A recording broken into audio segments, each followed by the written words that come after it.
Okay, so you're familiar with Romans 1, Ozzy? Yeah, I am. Yeah, I've actually read the Bible. Okay, good. Has the Christian God created a set of circumstances? I wonder if I could make the point that I interjected with. Yeah, go ahead, Ozzy. I apologize. Go ahead. Thanks. You can posit a God that's as powerful as you like, any God. It can be the Christian God or another God. It doesn't matter. If you posit a God that has the ability to by virtue of its omnipotence, to persuade anybody, that being could presumably persuade you of anything. God could just monkey with your brain and make you believe anything, including a falsehood. So the question is not whether God could persuade you of something, but whether he could rationally persuade you by means of providing evidence. And yes, correct. On the table is, what could such evidence be? You can posit God could give you evidence, but wait a minute, what's at issue is whether or not there would be evidence of the existence of this God and its omnipotence, absent some understanding of what constitutes evidence. And what Jack has been doing is saying, listen, the concept of evidence is crucially tied to the concept of falsification. If a proposition is put forward that is unfalsifiable, then we can't state what the conditions of verification are for it, and we can't state what the conditions of falsification are for it. These two go hand in hand. Okay, Ozzy, but you're just talking about the I'm just going to finish the point.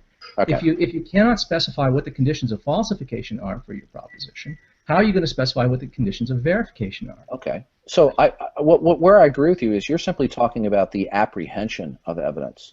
Now the bottom line is this. No, what constitutes evidence? I'm not talking about any God. I'm not even talking about any God that has certain attributes. I'm talking about as the Christian God is defined and described. Now in Romans 1, the Christian God is defined and described as having made a set of circumstances by which we know he exists. Now, either you accept or you reject that an omnipotent God, such as the Christian God, can create a set of circumstances by which we can rationally know that he exists. That's not the question. Okay, I'm talking to Ozzy. I'm not talking to you. That's not at all the question. The question that's been put to you for like the last half hour that I've been watching is, how can you have an account of evidence that doesn't crucially incorporate the concept of falsification? I believe that there can only be posit the being that you're talking about when you can't even imagine a condition that would falsify the very possibility of such a being. Well, the Christian. If you think it's necessarily true, then you need an a priori argument. There are ways of falsifying the Christian God. I agree, actually. I think there are ways of falsifying the Christian God. I think the Christian God is falsifying that. Does it say in Romans 1 that the Christian God has created a set of circumstances, namely the creation, by which he can demonstrate through our experience and our visual apprehension that he exists? Does it say that? It says that's done, but I just don't think that's true. I think that okay, Ozzy, that's another. Okay, I agree with you there. I'm not asking you that you accept that that's true, because I understand that you're an agnostic, right? I'm an atheist, actually. Okay, because I watched you on another video and you said you were an agnostic. No, Darwin said that he thought that the Christian God would be falsified. So if the Christian, so Ozzy, if the Christian God exists, would Romans 1 be true? If the Christian God exists, and you assume that the Christian God is accurately represented in the Scriptures, which is another proposition. That would be included in that assumption. No, but now hang on. Now what you're doing is you're defining the Christian God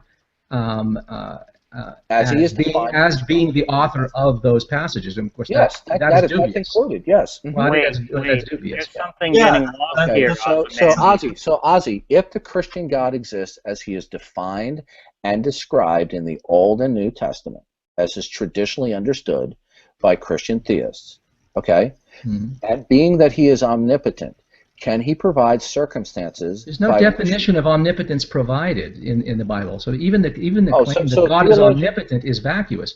I mean, there's so many definitions of omnipotence on offer.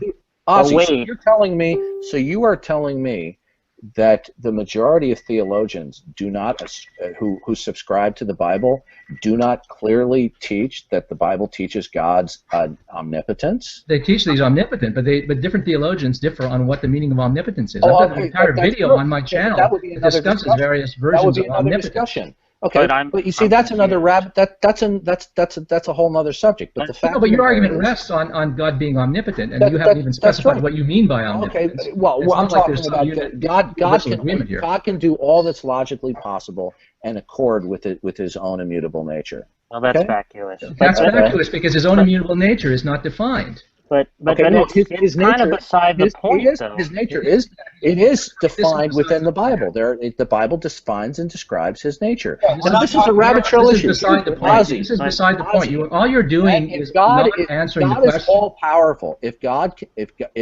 is all powerful, as it is referred to in the Bible, setting aside differences to what extent that is, can that God create a set of circumstances by which we can rationally conclude that he exists? Yes or no? I have no idea, because I have no idea what omnipotence means. I have no idea what this nature is. That's not specified either. He's able to organize all circumstances that are not logically contradictory. Addressing the issue. You keep turning you're burden shifting. You keep asking the question: if God is omnipotent, couldn't he do this thing? What's at issue is whether or not the concept that you are embracing here is in fact an empirically verifiable or disconfirmable proposition. You're not specifying. What's bizarre, Ozzy, is he just said that the Christian God could be falsified. So I'm not understanding any of this. If Christian God could be falsified, excuse me, I wasn't done, Darwin. I wasn't done.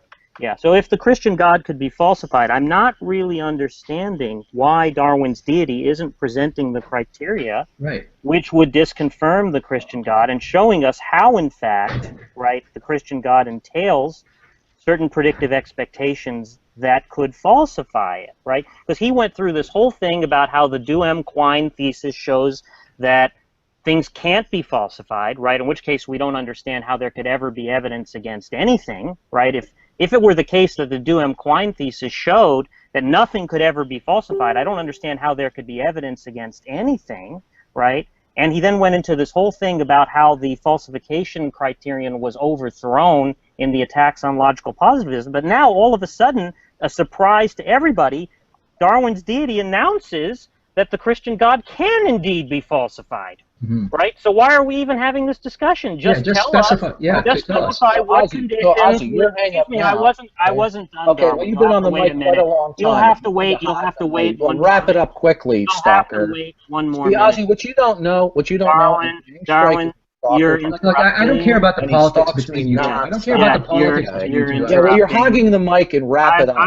I need another wrap it up, phony. So what we're waiting for is for Darwin's deity to provide for us, the conditions under which the Christian God hypothesis would be falsified, and show us exactly how it is the case, that a given set of observations would be inconsistent with the existence of the Christian God. So go ahead, Darwin. So Ozzy, your big hang-up here is that that you're not answering Jack's question. No, I don't answer Jack. Jack is a well-known scholar. I'm asking the same question. Okay, good. Well, I don't answer questions that he originates with, because he's a well-known stalker of mine. Oh, wait. Now, you're not going to answer the question that I have. Ozzy, I guess you're not aware of the previous history. Jack, I don't care about your history with this fellow. Okay, good. Well, I don't know either of you. This is my first time speaking I'll explain to it some other time. Ozzy, I'll be glad to explain it to you some other time. Now, you raised the issue that you said you didn't know about how we defined omnipotence. Now, that entire discussion is a red herring. I simply no, it's not a red herring. What do you think are the conditions of falsification? Because if we come to an agreement, Ozzy, it's not a red herring at all. If we come to an agreement as to what omnipotence entails, and if it falls within that definition of omnipotence, that the Christian God can create a set of circumstances by which we can rationally conclude that he exists, then by virtue of that omnipotence, we can have evenance for God. Okay, well, in principle, but a lot. Okay, good. So your big issue, a lot of questions that would have to be answered yes, and I doubt many of those would be answered yes. Okay, so but your big question here. You just said that the Christian God was falsifiable, and you've been asked by Jack, and now I'm asking the same questions. Why I entered a hangout? Could you specify? Sure. You finding the dead body of Jesus Christ. Why would that show? Why would that do it? What would that do? How would that be outside of God's omnipotence? I answer. Well, you said the Christian God, not his omnipotence. Now, the big why would that show that? Shut up, Jack. I'm talking. I'm responding to Ozzy. Shut your mouth. Shut your fact trap, Jack. Shut your fact trap. Could the person who's in charge of shutting people up be the moderator instead of you, Darwin's? MK is well aware that this guy is a mentally ill stalker, Ozzy, and I know I understand you're not aware. We're done. Darwin's, we're done. You're determined not to answer the question, and there's no. I'm more than okay, guys. Yeah, I'll moderate. Let me step in. Let me just step in here. Okay. I muted you, Darwin's, because it was getting off course. No, I understand. Well, this is what happens when the stalkers come in the room. Okay. We're just trying to get an answer to the question. We haven't And what you've got going on right here, MK, is he's pretending to be normal. Okay, he's not normal. He has been identified on Pal Talk by his fellow atheists as being mentally ill. He has been chastised repeatedly for having an obsessive heart and obsessive stalking. It is well known on Pal Talk that he is a stalker of mine. And now what he's doing is he's playing cool, calm, and collective and not pulling his normal sense. MK. Good.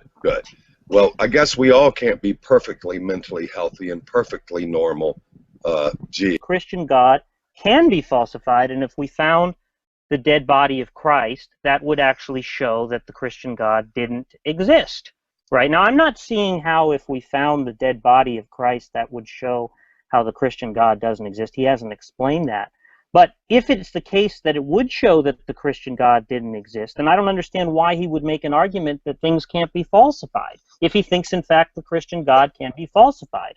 Now, even if it were the case that he does think things can be falsified, and he does think that it's possible for there to be evidence for the Christian God by virtue of the fact that it's falsifiable, right? He hasn't actually explained to us what would count as evidence for the existence of God, right? So we're just completely at a loss here, Darwin, to understand your position. On the one hand, you seem to be arguing that the Duhem Quine thesis shows that things can't be falsified, and then you're saying that the dead body of Christ would falsify the Christian God. So what is your position? It just seems to be a mess.